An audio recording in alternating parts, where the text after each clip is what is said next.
Olá, este é o Poder Entrevista. Eu sou Laís Carregosa, repórter do Poder 360 e vou entrevistar Daniel Elias, presidente da Galp no Brasil. Daniel tem 51 anos, é formado em Engenharia Mecânica com pós-graduação em Energia pela Harvard Business School e pela Universidade Federal do Rio de Janeiro. Tem 27 anos de experiência na indústria de energia, com passagens pela Schlumberger e Transocean. Ingressou na Galp em 2004. Daniel, obrigado por ter aceitado o convite. Muito obrigado, Laís. É um prazer estar aqui e, mais uma vez, é uma felicidade poder partilhar convosco estes momentos e contribuir. Agradeço também a todos os web espectadores que assistem a este programa. Essa entrevista está sendo gravada no Estúdio Poder 360, em Brasília, em 17 de abril de 2023. Para ficar sempre bem informado, inscreva-se no canal do Poder 360, ative as notificações e não perca nenhuma informação relevante. Daniel, eu começo essa entrevista perguntando sobre transição energética. A guerra na Ucrânia reforçou o papel dos combustíveis fósseis no abastecimento europeu e transferiu o debate público para o tema da segurança energética, divergente da transição pensada para a Europa antes do conflito. Como conciliar essas duas necessidades? Obrigado pela pergunta. É um desafio enorme. Você mencionou a Europa. Eu gostava de expandir esse desafio a um desafio mundial e é um dilema, mas mais do que isso é um trilema. Não é? O que nós queremos é evoluir o nosso sistema energético para um sistema de baixo carbono, baixo custo e mantendo a segurança de abastecimento. Esse é um desafio em que todos os agentes são necessários para participar e para sermos bem-sucedidos. Só para dar uma ideia, às vezes, neste momento, 80% da energia produzida é com base em hidrocarbonetos e somente 20% da energia consumida é na forma de eletricidade. O nosso sistema hoje está nessa condição e é uma evolução que tem sido relativamente lenta. Até 1900 nós tínhamos a biomassa como a base do sistema energético mundial. O carvão, que entrou em 1900, em 1960 foi substituído pelo petróleo como a energia primária principal, mas desde então, de 1960, que o carvão foi substituído, ele já triplicou a sua produção e consumo até 2022. Então, nós fazermos uma transição para um sistema descarbonizado é um grande desafio.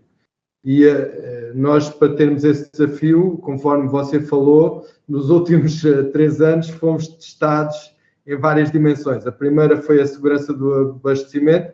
É preciso não esquecer que nós tivemos uma pandemia a nível mundial e que nessa pandemia a indústria de energia e do oil and gas foi fundamental para que nós tivéssemos máscaras, tivéssemos respiradores, tivéssemos aviões a voar de um lado para o outro do mundo. Então essa segurança de abastecimento foi garantida e mais recentemente tivemos o conflito, temos a guerra na Europa e essa guerra da Europa causou disrupção ao sistema, mas os efeitos têm sido mitigados através de identificação de novas cadeias de valor e mantendo a segurança do abastecimento.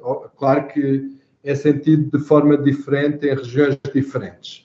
Uma das consequências também da pandemia e deste contexto é a disrupção da cadeia logística que resulta no momento atual. O momento atual é um momento em que estamos com recuperação do consumo, mas com algumas dificuldades no suprimento, que se traduz em inflação de preços e custos a nível global do sistema energético, que é difícil para todos os participantes. Nesse contexto, é por isso que eu fiz a referência que todos os agentes são necessários. A nossa empresa definiu objetivos claros de alocação de capital para endereçar a transição energética. Nós, neste momento, temos métricas que é 50% da nossa alocação de capital é para novas energias descarbonizadas e outras 50% para o nosso negócio tradicional de oil and gas, mas em projetos de baixa intensidade carbónica e, do ponto de vista das emissões, também definimos objetivos claros a relativo curto prazo, que é em 2030 de reduzir as emissões de Scope 1 e 2 em 40% e em 2050 de termos o net zero alinhado com as metas a nível global. Esse é o nosso compromisso, é um compromisso bastante transparente, é um compromisso que tem vindo a ser reconhecida a nossa evolução pelos vários prémios de sustentabilidade que temos vindo a obter, mas é um percurso que nós sabemos que é desafiante e ao mesmo tempo estimulante e que vamos continuar a trilhar até pelo menos 2050. No Brasil, a Galp começou a investir em projetos de energia renovável em 2021, com a aquisição de parques eólicos e solares. Qual a estratégia de comercialização dessa energia? Será no mercado livre, no mercado regulado ou ambos? Boa pergunta, é exatamente isso. Nós, na sequência deste posicionamento, nós somos uma empresa de energia, nós somos uma empresa que acredita no Brasil, estamos presentes no Brasil há mais de 20 anos, primariamente no setor de oil and gas, e vimos a oportunidade no setor das energias renováveis e, conforme você falou, a partir de 2021 já adquirimos um portfólio significativo de projetos para desenvolver energias renováveis, tanto em solar como em eólica. Neste momento temos um portfólio de aproximadamente 5 gigawatts de oportunidades que estamos a amadurecer. Ao nós adotarmos essa estratégia para o Brasil, essa estratégia foi numa perspectiva de investimento de longo prazo, que é o que nos trouxe até aqui, e do ponto de vista da comercialização da energia que vamos produzir, nós estamos ainda a avaliar as opções. Essas opções serão definidas no momento de investimento de cada um dos projetos. No ano passado, em 2022, a Galp anunciou que iria investir 5 bilhões de dólares no Brasil nos próximos 10 a 15 anos, com boa parte desse valor sendo destinada a renováveis. O que torna o mercado brasileiro atrativo? Exato, esses 5 mil milhões de dólares que nós anunciámos o ano passado foi nessa base de alocação de capital já revista de 50% a 50%. Nós temos uma presença no Brasil em que acreditamos muito nas instituições, na santicidade dos contratos, na estabilidade regulatória, e do ponto de vista das energias renováveis, ou como no setor da oil and gas, nós temos muito orgulho nas parcerias e em 3 pilares fundamentais. Um é as pessoas e a qualidade que existe no Brasil de tecnológica e talento para desenvolver o potencial que existe no Brasil. A outra dimensão é a baixa intensidade carbónica, no caso do petróleo e gás, ou a atratividade do ponto de vista das condições naturais para as energias renováveis. E o terceiro pilar é a nossa presença, a qualidade das pessoas que nós temos aqui, que já têm um conhecimento bastante maduro sobre o setor de energia, tanto do ponto de vista fiscal como legal e regulatório, que nos ajuda a maximizar o valor dos projetos que vamos desenvolver. Esses 5 bilhões representam que parcela dos investimentos globais da Galp? A Galp tem métricas que foram anunciadas de net investment, ok? Esse valor que foi comunicado ano passado é gross investment. O guidance que nós temos a nível global é de termos sempre um net investment de aproximadamente 1 bilhão de euros por ano. O que significa que nós até podemos ter capacidade de investimento superior, mas fazemos rotação de ativos de forma a manter esse net investment da ordem de 1 bilhão de euros. Ainda sobre o mercado de renováveis no Brasil, o país está regulamentando a eólica offshore e há expectativas sobre os primeiros leilões de áreas para esses empreendimentos eólicos em alto mar. Como o senhor avalia esse mercado? A Galp pretende adentrá-lo? Nós vemos o mercado solar e eólico em terra muito competitivo a nível global. Os fatores de capacidade no Brasil são bastante elevados. No onshore existe oportunidade e essa é a nossa prioridade no Brasil. Relativamente à eólica offshore, nós estamos bastante atentos, tanto no Brasil como em Portugal, estamos já a acompanhar a evolução desse setor e no futuro, caso se justifique do ponto de vista técnico e económico, estaremos sempre disponíveis também para considerar esse tipo de oportunidade. Mas conforme eu falei, o nosso portfólio de ativos de 5 gigawatts atuais é solar e eólico onshore e é nesse que nós nos estamos a focar. E sobre o mercado de hidrogênio verde, a Galp já tem um projeto em Portugal? Há alguma perspectiva de investir nesse setor no Brasil também?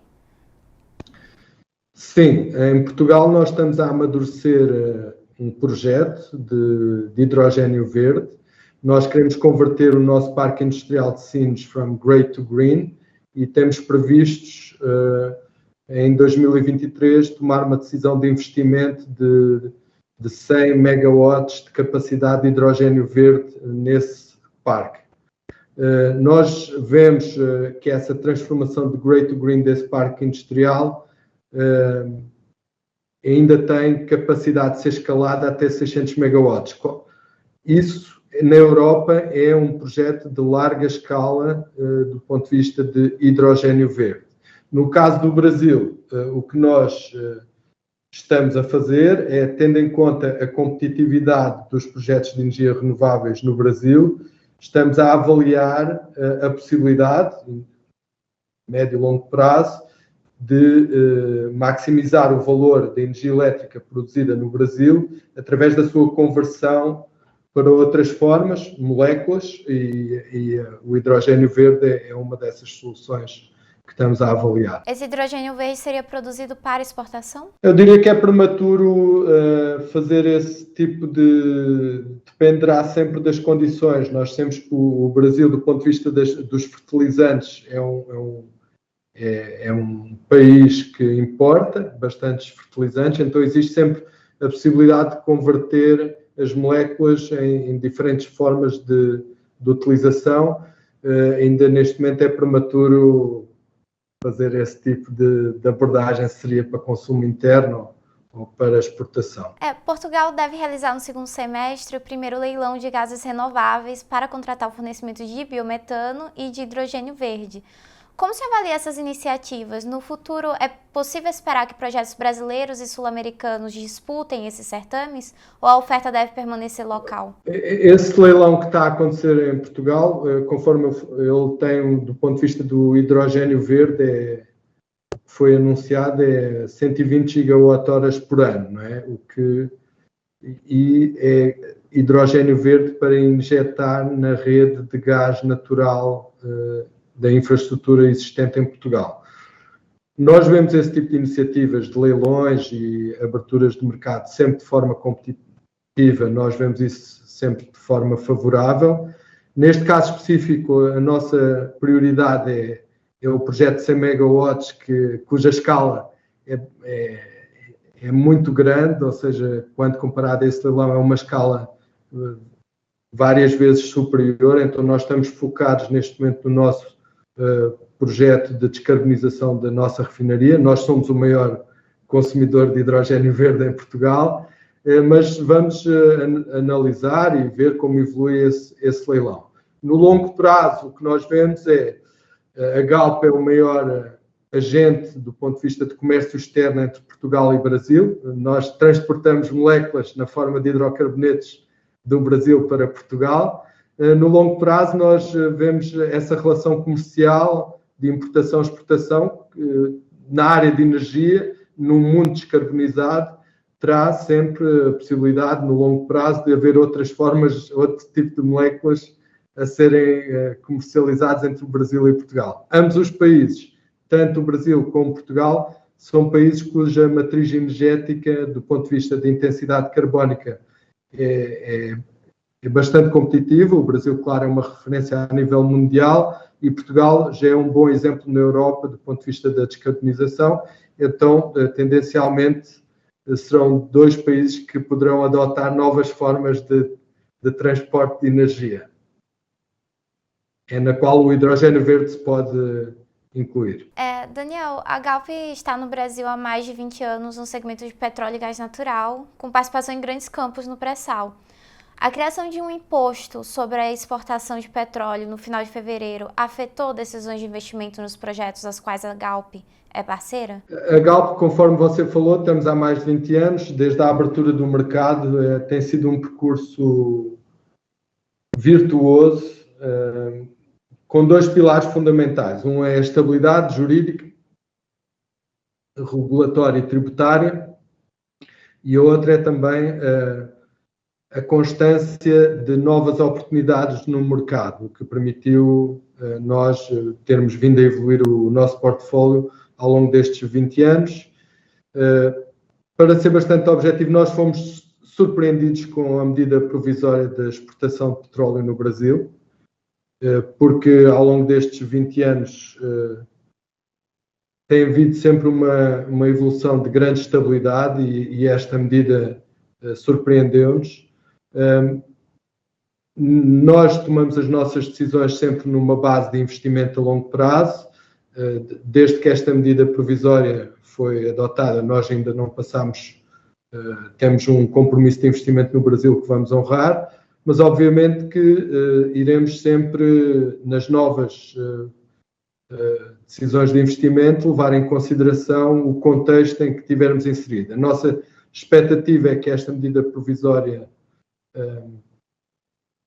seja um caso isolado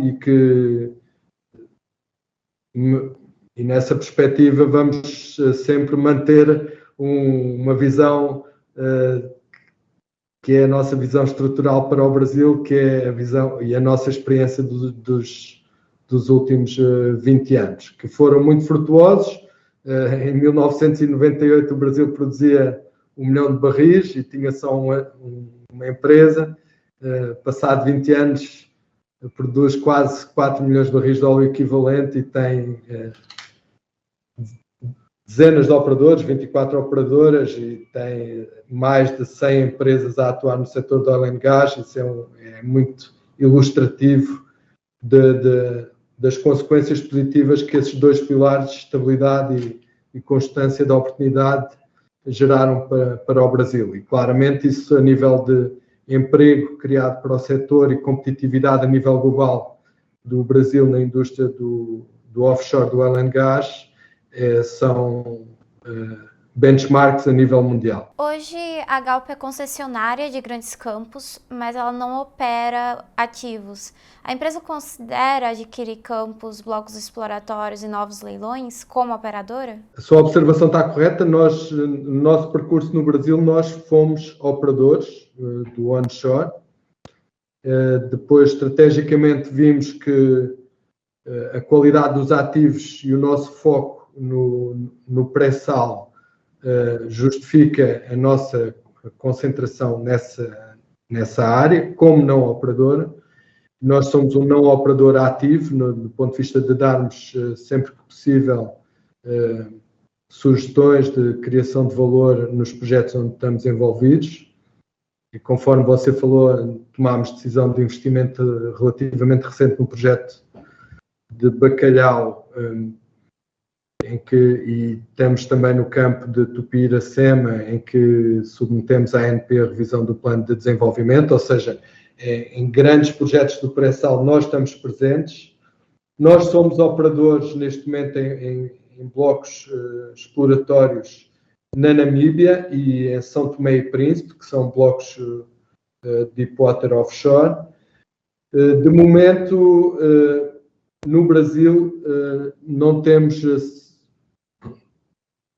vamos falar, grande visibilidade em novos projetos exploratórios, então estamos a concentrar toda a nossa atenção nestes projetos do pré-sal, em que alguns deles, conforme conhece, no caso de CEP e Atapu, existe ainda a possibilidade de novos módulos de produção, então nós estamos a concentrar a nossa atenção nesses projetos. Quais são as projeções de aumento da produção da Galp no Brasil? A nossa expectativa é com a entrada do projeto de bacalhau, da fase 1, que é um dos maiores FPSOs que vai entrar em produção no Brasil e que neste momento está na sua fase de construção, que nós possamos aumentar da ordem dos 20% a 30% a nossa produção até 2025. Bacalhau entra em operação em 2024? A data prevista é 2025. A Galp também é parceira da Petrobras em 4 blocos exploratórios na bacia de Barreirinhas, que é uma das 5 bacias da margem equatorial. Quais são as perspectivas da Galp para a exploração da margem? É bem observado. Eu acho que a margem equatorial é uma área em que o Brasil terá que fazer uma decisão estratégica importante. No setor do oil and gas, o Brasil tem um percurso de sucesso, a Bacia de Campos e a Bacia de Santos. Existe uma oportunidade para o Brasil, que é a margem equatorial, que inclui várias bacias, e nós estamos presentes em Barreirinhas. É conhecido pelos diferentes agentes que participam nessas bacias, Petrobras, Shell e nós, que existe potencial nessa área. É uma decisão que cabe ao Brasil, sabendo que o mercado do oil and gas é um mercado que concorre pelo capital, que existem novas áreas no mundo de fronteira exploratória, que é a Guiana, aqui perto, e a Namíbia, que têm sido casos de sucesso de atração de investimento, e o Brasil quer e tem que decidir se quer ter, para a nova década, casos de sucesso como foi a Bacia de Campos e Santos. Da nossa parte, nós fazemos parte dessa área e, obviamente, estamos comprometidos em avançar, se houver condições para isso, e terá que ser o Estado brasileiro a definir. Por último, a margem equatorial é uma nova fronteira exploratória com grande potencial para as reservas de petróleo e gás. Por outro lado, a discussão sobre a transição energética tem se intensificado. Há espaço para a exploração de novas regiões quando se discute neutralidade de carbono até 2050? Sem dúvida. O oil and gas vai estar presente no mundo em 2050. Isso não há dúvidas. Todas as projeções que existem mantêm a continuidade dessa fonte primária de energia. A forma e quem irá contribuir para essa necessidade de consumo que vai haver em 2050 também são relativamente, do ponto de vista da forma, claras, ou seja, será sempre uma energia mais descarbonizada na sua produção, e nesse aspecto o Brasil é benchmark mundial do ponto de vista de intensidade carbónica do setor oil and gas, ou seja, naturalmente estaria bem posicionado para contribuir com produção de baixa intensidade carbónica nessa altura.